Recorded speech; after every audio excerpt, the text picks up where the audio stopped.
Bonjour les amis, j'espère que vous allez bien. Je suis Pascal Trefingui, on est à Brasilia, au Brésil. Puis avant de reprendre la route, je tenais à mieux expliquer ma position.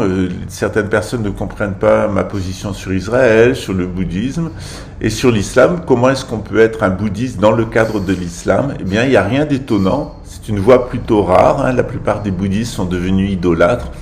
Mais pour ma part, je ne suis pas idolâtre. Le Bouddha n'a jamais prétendu qu'il était un Dieu omnipotent.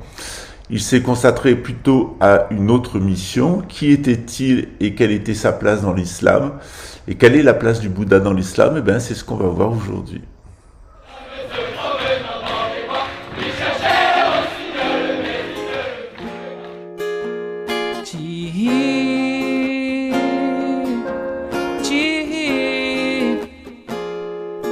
Força da natureza, olha quanta beleza que há em ti, que há em ti. Força, fé, foco, visão, estratégia, esperança e determinação. Resistimos, resistindo, existindo. Só nós aqui, tipo até o Timuim, mas nós não vamos sucumbir. Não ao marco temporal, PL 490. Grana é bom e vocês gostam, mas natureza lamenta. Um direito, um de esquerda, deixa os passarinhos sem asa. Nós continuamos aqui, dentro da mata, dentro de casa. Vidas indígenas importam, meu levante é pela terra.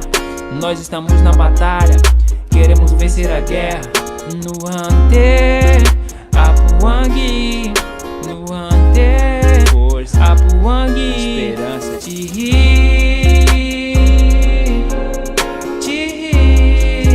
é a força e a razão, força da natureza, é pela terra, olha quanta beleza, é pelo futuro aí, que há em ti, que há em ti,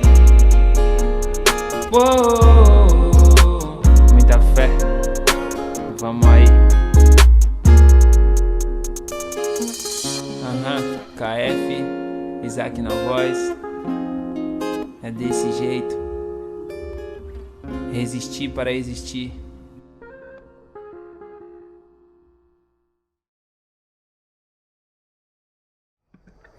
Le fondateur du bouddhisme, le Bouddha Sakyamuni, était un prince de la petite ville-État de Kapilavastu, qui est située actuellement au sud du Népal. Ça s'est passé il y a environ 2500 ans, après avoir vu la dépravation de la société brahmanique de son époque, qui ressemble beaucoup à ce qu'on appelle de nos jours la gouvernance mondiale. Sakyamuni a renoncé à sa vie d'homme politique et d'homme religieux, sa vie royale, et passa de nombreuses années en méditation à chercher les moyens qui permettraient à tous les êtres d'être libérés de leurs problèmes et d'atteindre un bonheur durable.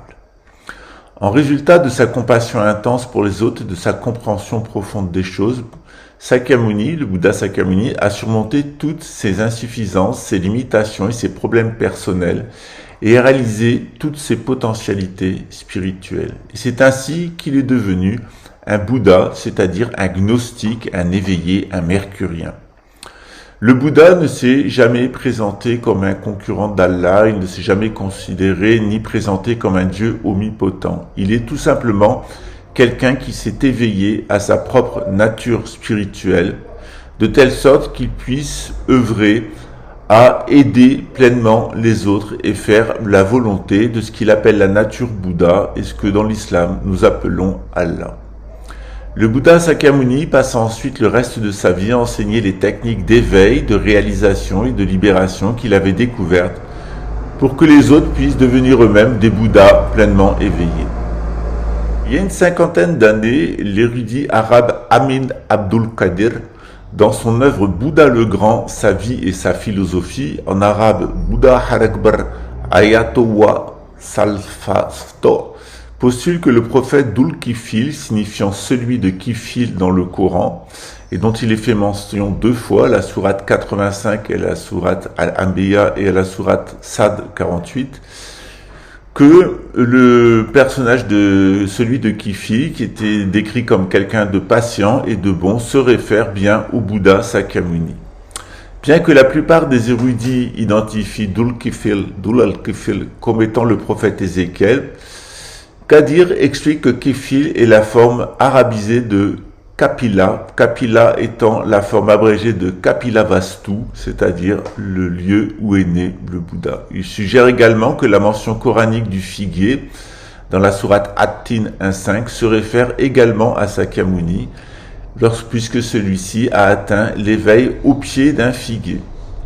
Certains érudits acceptent cette théorie et pour étoffer cette position, j'aimerais attirer votre attention sur le fait qu'au XIe siècle du christianisme, l'écrivain musulman persan sur l'histoire indienne, Al-Biruni, se réfère au Bouddha comme étant un prophète.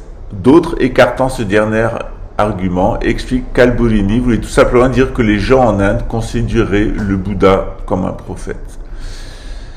Certains érudits associent le futur Bouddha Maitreya, l'aimant ou le miséricordieux dont la venue est prophétisée avec le prophète Mohammed comme serviteur du miséricordieux. Et c'est certainement ma position. Pour ma part, je pense que du point de vue hindou, Mohammed est l'avatar de Kalki qui était attendu.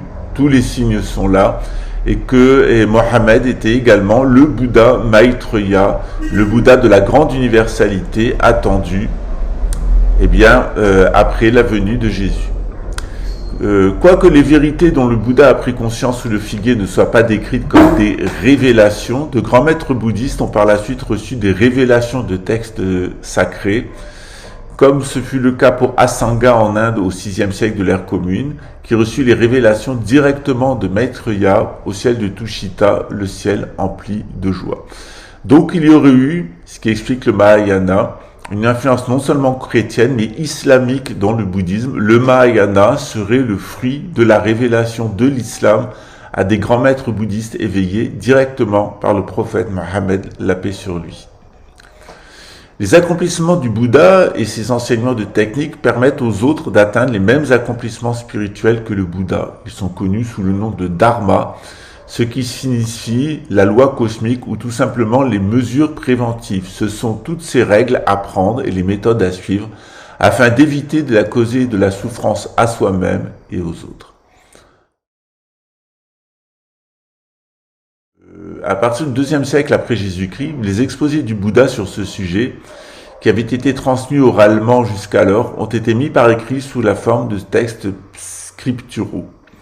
Dans l'actuel Ouzbékistan, au nord de l'Afghanistan, là où les Arabes rencontrèrent pour la première fois les bouddhistes, les versions de ces textes les plus largement diffusées étaient des traductions en turc ancien et en sogdien. Dans ces langues, le mot dharma était traduit par nom, un mot emprunté au grec qui signifie la loi, nom. Le Coran enseigne la tolérance des religions du peuple du livre, ce qui se réfère au christianisme et au judaïsme. Mais quand les Arabes rencontrèrent le bouddhisme, et quoique ces adeptes n'aient pas été strictement parlé un peuple du livre, ils leur octroyèrent le même statut de gens du livre et les mêmes droits qu'aux chrétiens et aux juifs qui étaient sous leur domination. Les adeptes du bouddhisme étaient autorisés à suivre leur religion du moment que ses membres laïcs s'acquittaient de l'impôt capitaire. Ainsi, le concept juridique de peuple du livre s'est élargi à ceux qui suivaient un ensemble de principes éthiques d'une plus haute autorité. En tant que bouddhistes, nous sommes des musulmans. C'est pour cela que certaines formes de bouddhisme s'étant déviées, notamment avec des imageries, il y a une réforme qui s'est imposée, qui a donné par exemple naissance à la réforme du zen, qui apparaît très curieusement dans un endroit qui était occupé par les chrétiens nestoriens, dont on sait que la plupart se sont convertis à l'islam.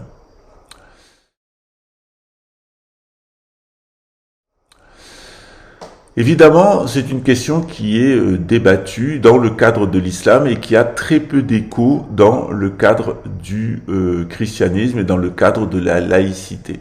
C'est pour ça que quand on voit arriver un ovni comme moi, qui est musulman et qui est bouddhiste, qui refuse les représentations, qui fait sa prière au moins 2 fois par jour, et puis qui présente les enseignements du Bouddha dans le cadre de l'islam, et notamment de Hymn al-Arabi, ça a l'air très surprenant. Mais ce n'est pas du tout le cas dans de nombreux pays.